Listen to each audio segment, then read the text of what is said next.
Hi everyone, this is Jacqueline from She Rises Studios, and welcome to Light the Torch ceremony where bold voices rise and legacies are born. Today, we're shining the light on Plan a Life You Love and Live It Out Loud Now, a rallying cry for women who are done waiting and ready to step into their boldest, most authentic lives. Inside these pages, you'll meet seven extraordinary women, including Hannah Olivas, each one sharing their personal journey of transformation, healing, and apologetic joy. So, whether you're navigating a major transition, healing from burnout, or simply tired of putting yourself last, Plan a Life You Love is here to remind you that the power to rewrite your story is already in your hands. Hello, ladies. Welcome to the show. Hello, Jacqueline. Hi. Great. So, Hello, hello. because this is especially special because we have Hannah here with us today. And I want to throw the very first question to Hannah. Why plan a life you love and live it out loud now? What does that mean personally to you? And what inspired you to rally all of these women to join this project? Ooh, well, first of all, we already have version one of Plan a Life You Love.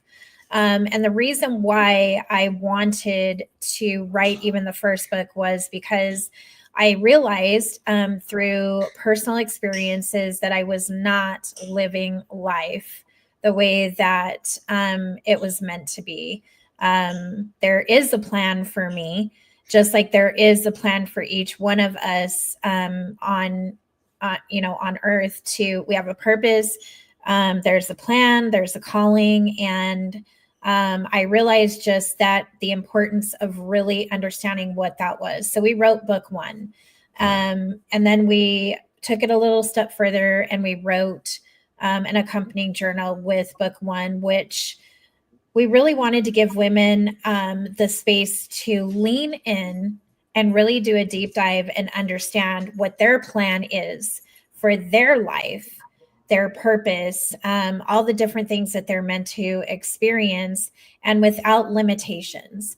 I think so many times, again and again, we put our own limitations on ourselves, and then we also focus on society's limitations and opinions of what they think we should be doing, how we should be living, how we look, et cetera, et cetera. So the first book was definitely the catapult of me realizing and understanding that my calling and my plan is so much deeper than I really realized. So then I wanted to do an encore of what does that look like a year later, of planning the life you love, but then living it out loud now in a much bolder way. And so for me, I did personally try to select the women who I felt resonated and understood what I was asking, which two of them are here today. There's a total of seven, including me. And I wanted these women to share their perspective of what does it look like now. First, they wrote and understood the first book, and now it's the encore of where are they at now. For me, my piece of this is showing that things that used to scare me don't anymore.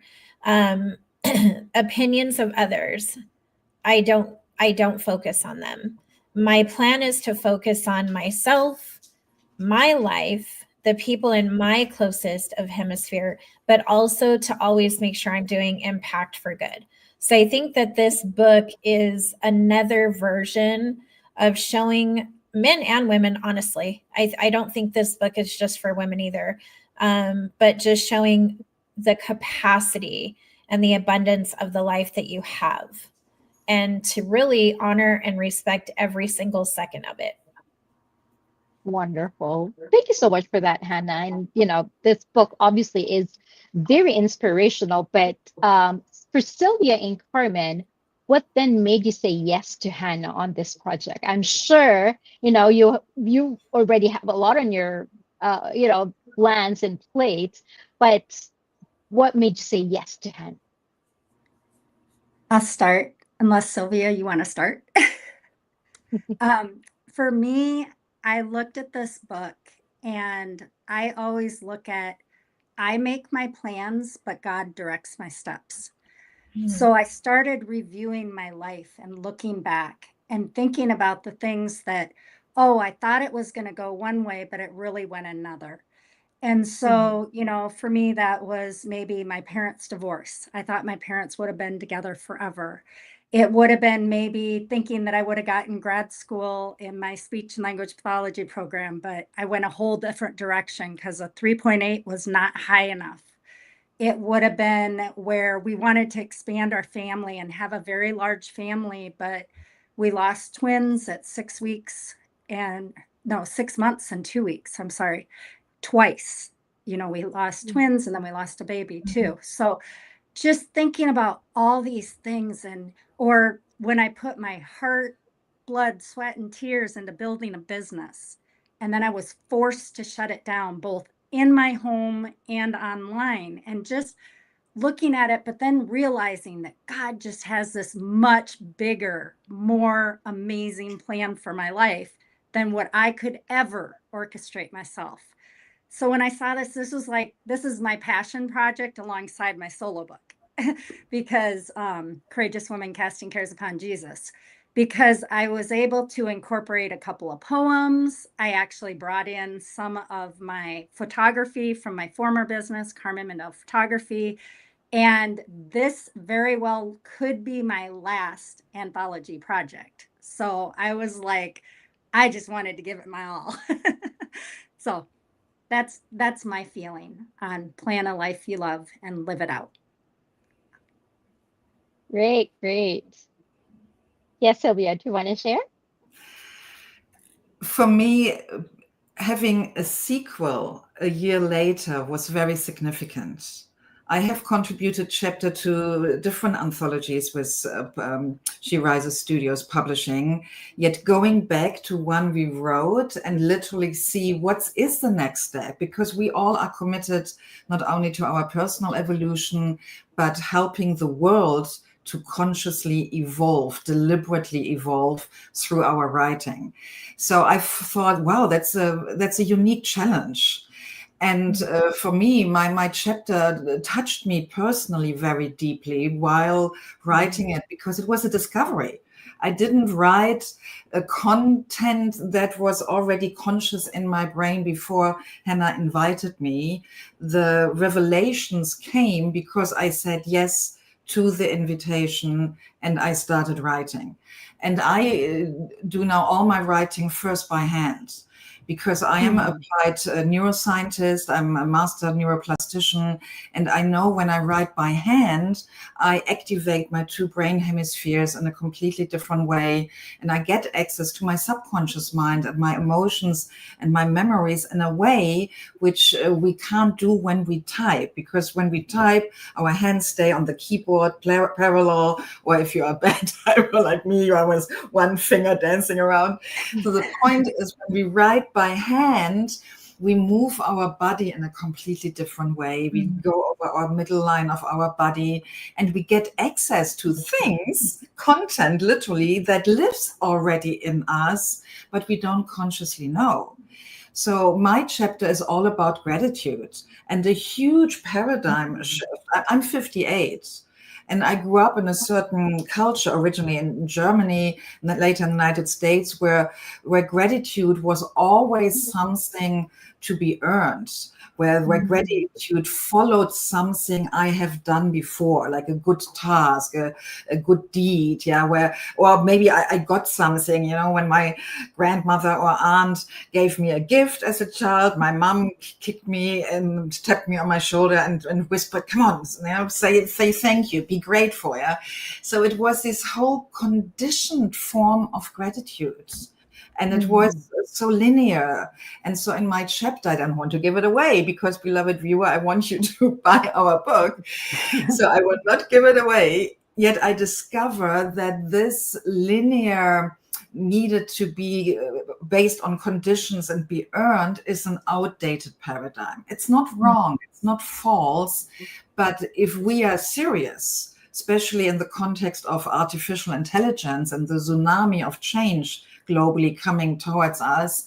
If we are really serious to take our evolution as humanity into our own hands, we have to up-level more or less everything. And my chapter explains my discovery and shows how you, beloved viewer, and hopefully soon reader, can up-level your own paradigm of gratitude and stop using it just as a nice, polite echo after something positive was given or you created, to turn it into something deeply, deeply empowering, where you take your evolution into your own hands. Mhm. That's wonderful. Thank you so much, Sylvie. Now, the wonderful thing about this book is that you ladies have taken your personal experiences and you've shared raw, unfiltered truth. What was the hardest part in telling your story in your own chapters? I think for me, writing both books and the journal was hard because I had to get honest with myself first and really evaluate where I was as an individual. And I also had to stay away from what do I think readers want to read versus what the truth is. Because we're also in a society where people pleasing is a thing. And so I didn't want this book to come off as toxic positivity, but I wanted to share like all aspects of what does this really mean? What does this book, plan a life you love? How do you plan? Because like Carmen said, we can plan all day long, right? And some people don't. They're like, nope, I don't want to plan anything. I want to live and fly by the seat of my pants. And for some individuals, it works. Some people, faith-based, say, hey, no plan exists unless God exists in the plan, right? So we're trying to capture what does that really mean and what is the heart of it and why was this hard? And for me, why it was hard was I had to get honest. Number two, I can write plans all day long. In fact, I do. I plan everything out for She Rises Studios for years in advance.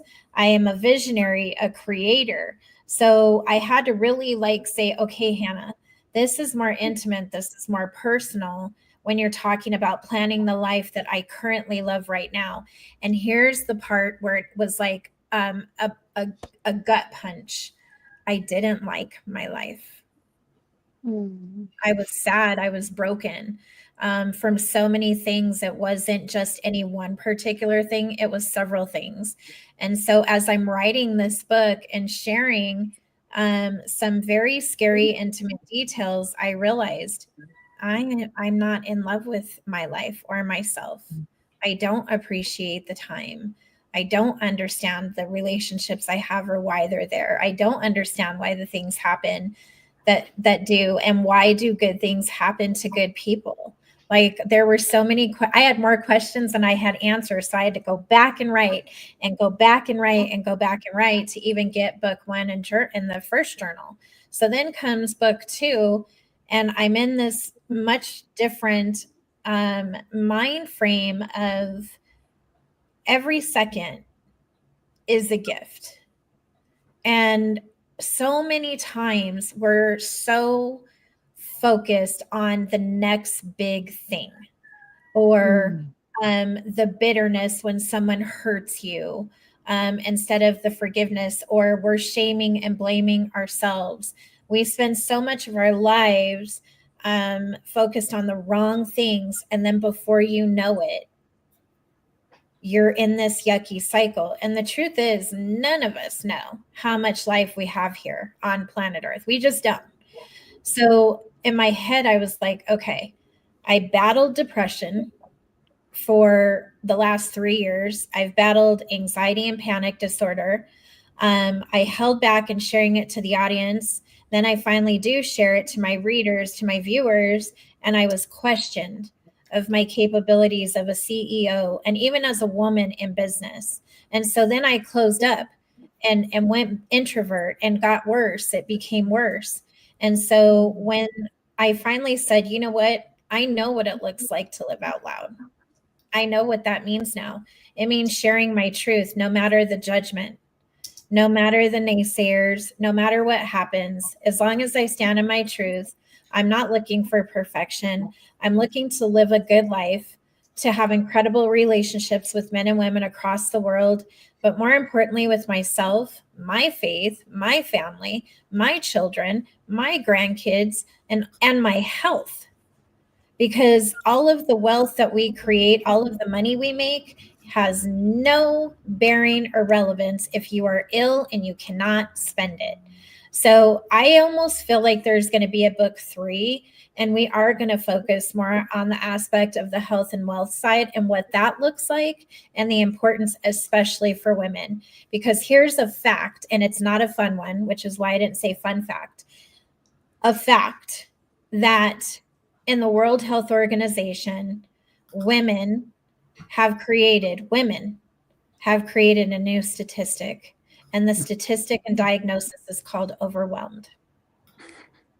So how can you plan the life that you love and live it out loud if you're in overwhelm, if you're spending time thinking about the opinions and judgment of others, if you're not focusing on your own health and wealth, and you're not focusing on the beautiful plan of your beautiful life? So I hope, if anything that the reader takes away from the first 2 books and the journals, is get yourself right. Get yourself right. Get your mental, emotional, physical, financial, spiritual, all of those things in a harmony. Because if you don't, you are wasting precious time. Wonderful. Well, we are looking forward to hopefully a book 3 on this, but Yes, it sign me is up for number interesting. 3. It is interesting that you mentioned that when you started writing this book, that you have to be honest with yourself first, and I think that's a very powerful journey for authors that write these types of book. They're sharing their unfiltered truth, right, Sylvia? Absolutely. And you asked what was the most challenging part of writing that chapter.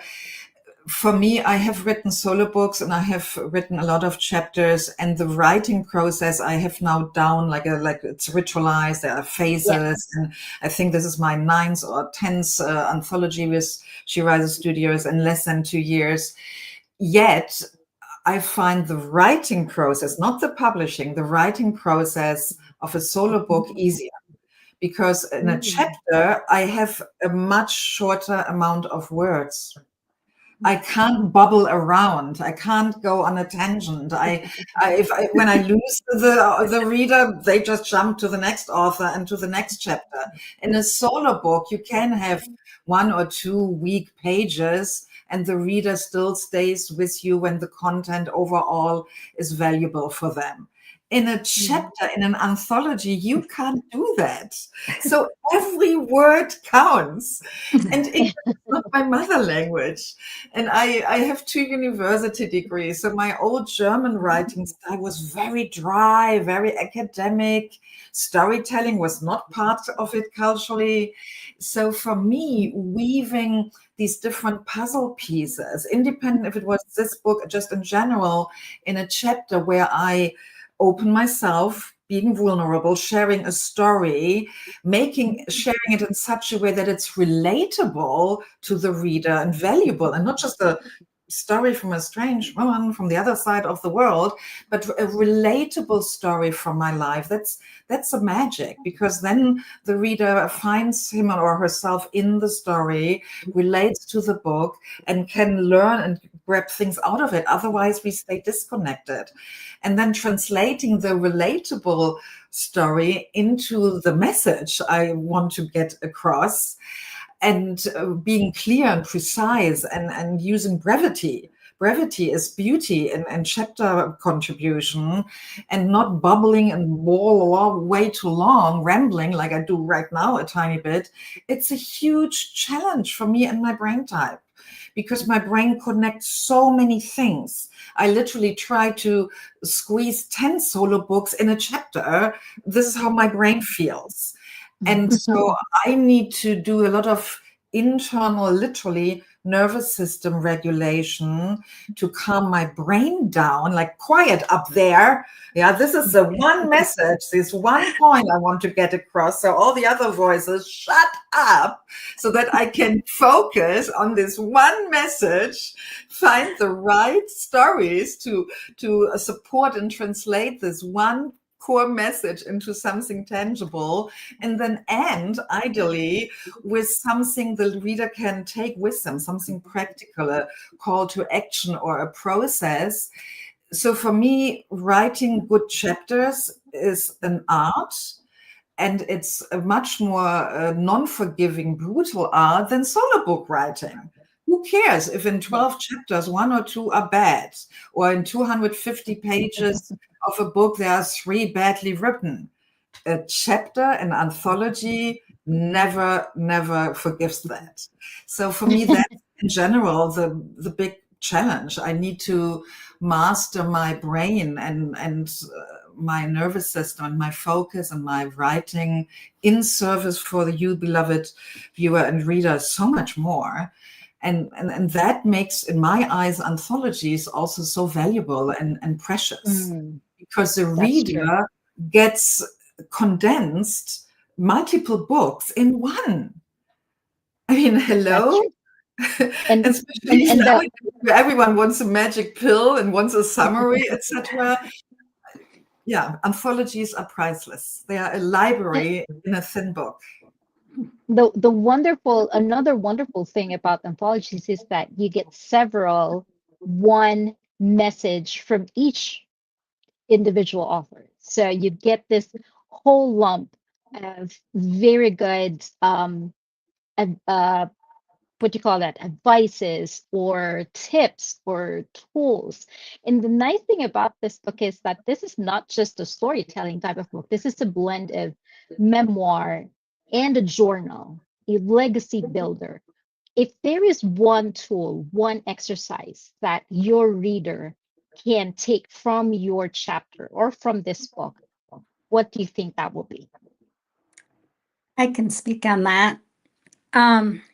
You mentioned the hard part. The hard part for me was going back and reliving some of the emotional trauma, but then also it was the real life actually. And just as an example, for instance, the reliving what happened with the car accident with my best friend, her little brother and fiance, knowing that that happened, knowing that I carried for many years because I was supposed to be in that car that night when that happened.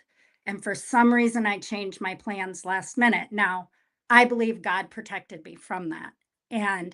But I go back several years later, only last year did I go with my best friend to Shore's grave and actually, for the first time, say goodbye and relived all of that pain all over again. Not to mention, I met someone in my life that reminded me of Shore, shot me all the way back to all of that craziness again as well. So for me, it was reliving it. It was really difficult. Like I said, this is my passion project. And I tentatively say I'm done with anthologies, but we'll just leave it at that.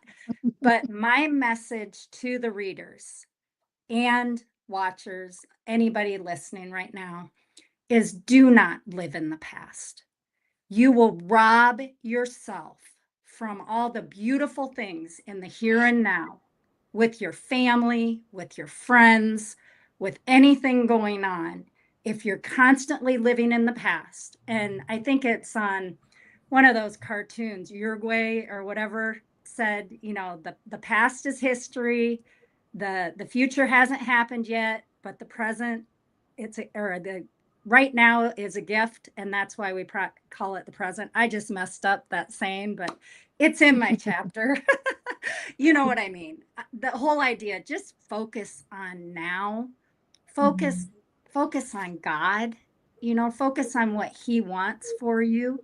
Honestly, just discover your identity in Christ, your spiritual gifts, and share them with the world. Wonderful. I love that. I love that. Hannah, to close us off here, what legacy do you hope this series hopefully there'll be a third one that you leave for all of the women that who take part and read this? I think that it would be that nothing is promised. And so when you have time to really sit down and look deep and reveal what your true passion, plan, purpose, and calling is, that you should take advantage of that. And then I would say that one of the tools of this particular book is that the reader is getting bite-sized, easy to digest, multiple perspectives of truths and of real life occurrences. So there's nothing that's scripted. This is all real things that happened with all 7 women in this book. And if the reader takes full advantage of the tools in the book, an example, I am pretty sure that all of these women have made it very attainable to connect with them. So now whoever the reader is has discovered a new ally, a new person to connect with, whether it's personal or business related. And I think that another tool from it is the inclusivity, that we show that there is no one who escapes life, but it's how we handle it. It's the things that we plan. We plan for emergency funds.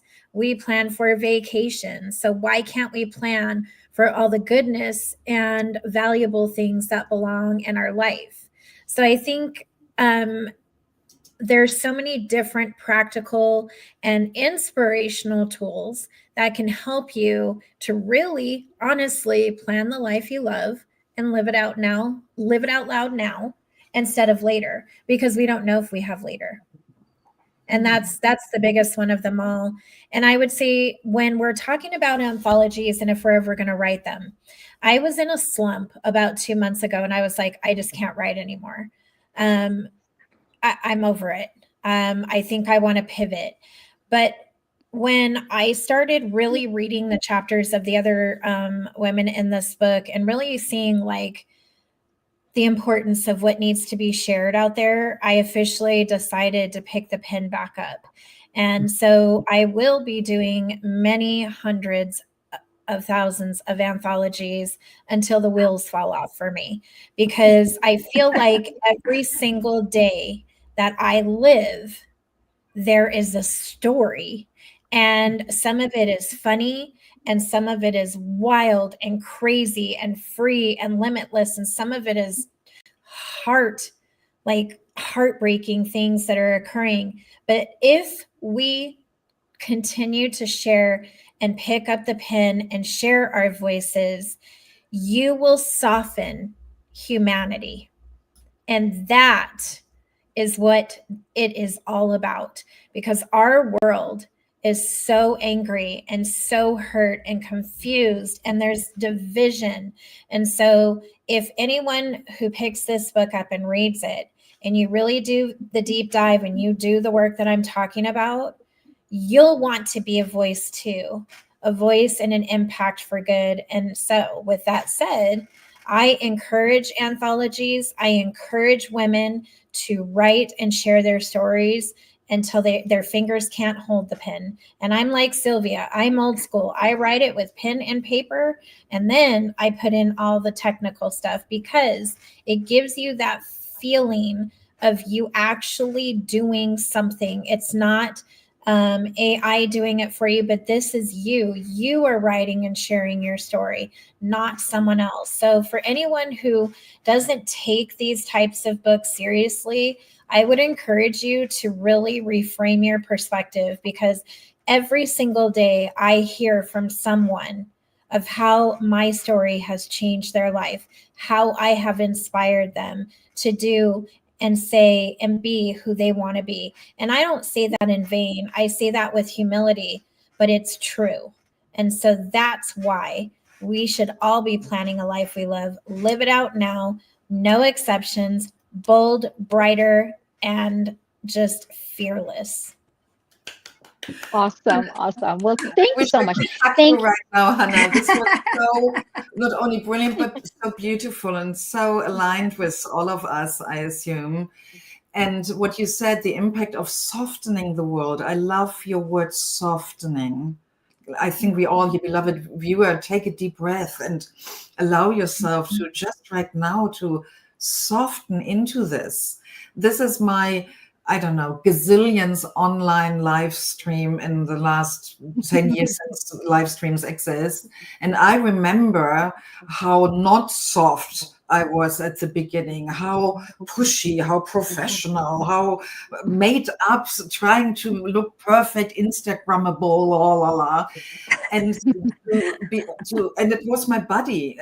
Coming back to the question, what is the core tool for my chapter? It was my body that kicked my butt. It was my body that nearly killed me, wanted me to get out of it in order for it to survive. I know it sounds like a paradox, but this is how it felt. And softening is part of the things I'm learning since I nearly died in the last 1.5 years, working myself out of burnout, because this push out of resistance against the world, against the patriarchy, the fighting, the struggle, it's not sustainable.